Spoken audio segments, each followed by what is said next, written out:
Just as Jack asked the critical question, the robot not only didn't answer, but also made the shocking suicide attempt again, with nutrients flowing out like the sad tears of a Nobel Prize winner. This string of odd reactions made Jack see things were abnormal. He suspected the machine might be alive and decided to investigate what was happening. Jack went to the tunnel where the first robot was taken down, feeling like he was visiting an old friend. Sure enough, he discovered a secret on the wall where he used to hang out a nuclear battery.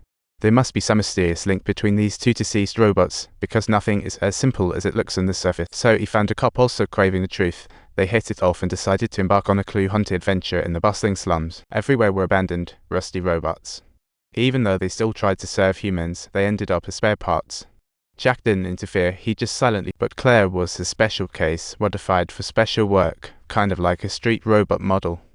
When compared to other robots, Claire not only possessed a stunning appearance, but also, in some mysterious way, acquired human-like perception abilities, truly making her the supermodel among robots.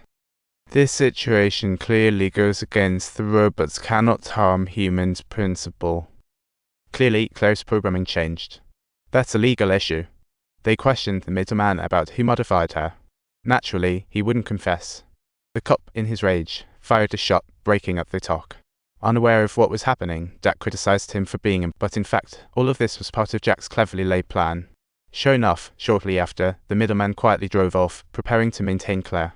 Jack relentlessly pursued and found the mechanic who tampered with Claire's program in an abandoned factory, offering a nuclear battery as trade.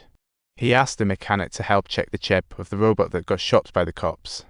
Though challenging, the mechanic, intrigued, agreed and sent Jack the results the next evening.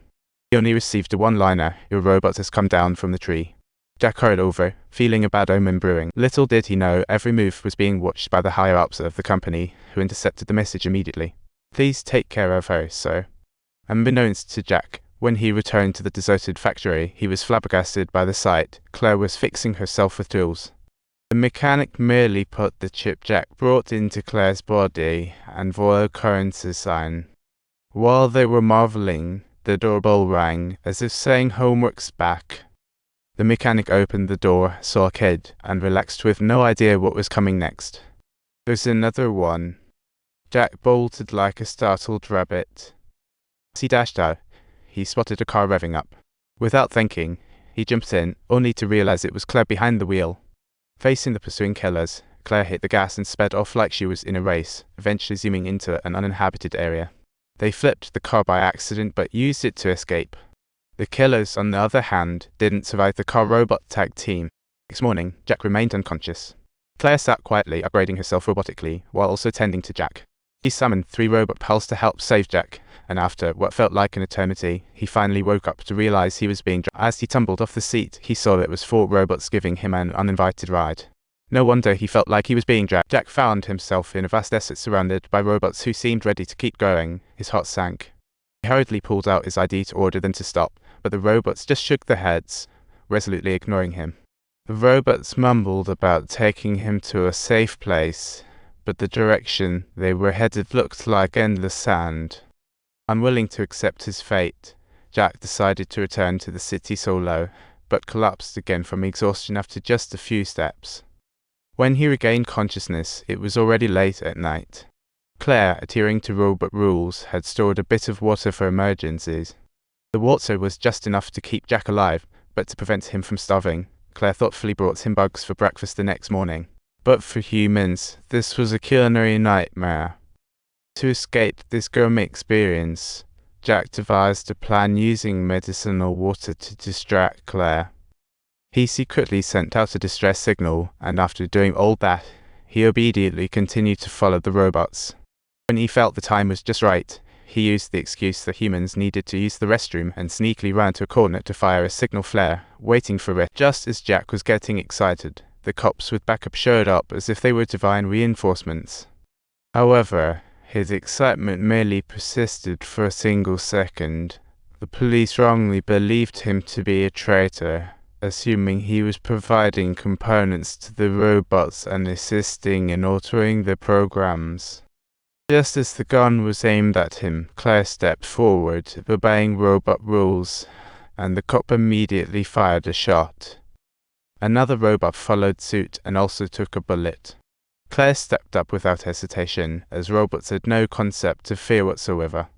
Jack decisively fired the signal flare at the cop, because nobody could guarantee that after killing the robots, he wouldn't also get himself axed. The cop screamed a few times and went silent, while his partner panicked and bolted.